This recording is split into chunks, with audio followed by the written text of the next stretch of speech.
When I get in front of an audience for the first time, early on in my presentation, I will tell them that if they have any disagreements or misunderstandings with what I'm about to say or with what I'm saying, that's okay. They're entitled to be wrong because I know I'm not. And it's a little bit tongue-in-cheek to get the people in the back to sit up a little bit. It helps to get the people in the front to lean forward a little bit, and it's a little bit of an engagement tool for me as a speaker. But here's what I mean. I've studied this stuff for 20 years. I have engrossed myself in the principles of selling, in what is going on, what's working, what's not working, and why. I've done the work to understand it. I'm not wrong.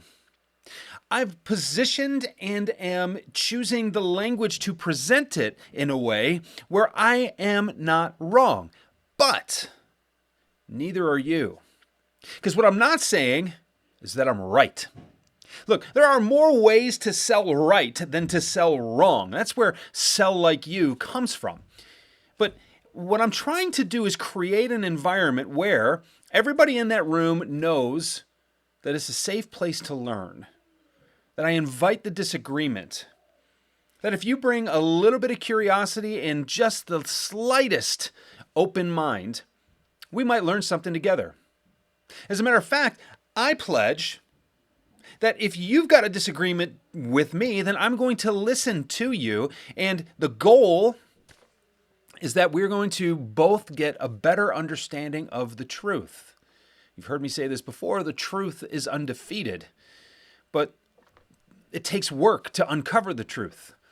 It takes work to unlock the secrets of making great sales, and that's what I'm here to help you do. That's what you're here as my audience to help me do as well. This is a journey we're going on together.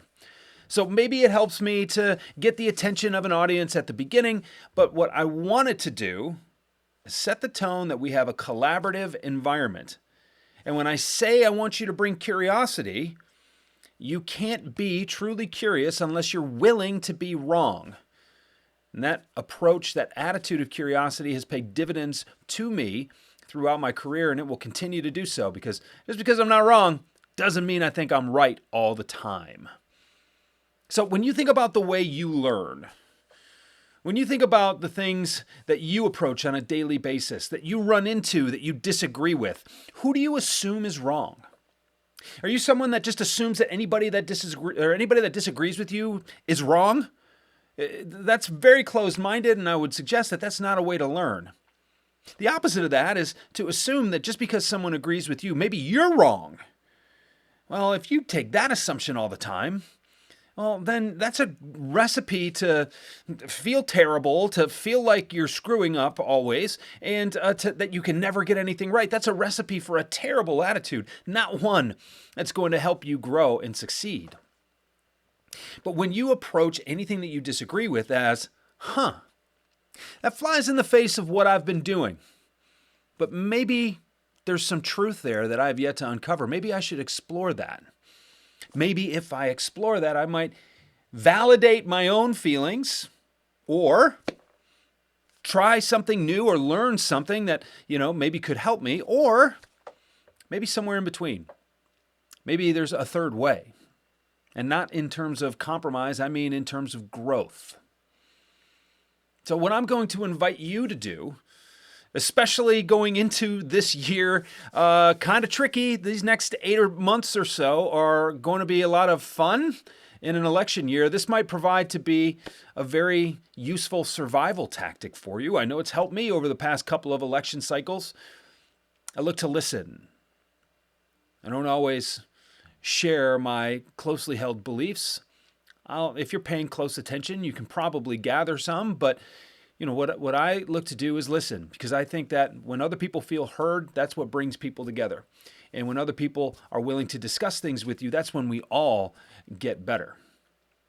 So as you approach sales in this way, as you approach growing and learning your craft, be curious. Look to find a little more truth. This is what mastery looks like. It's that mind of a beginner mindset. And if you can continue to do that, if you can continue to be curious, there's no way to go but up. You'll be better off for it. Disagree with me? I look forward to talking to you about it.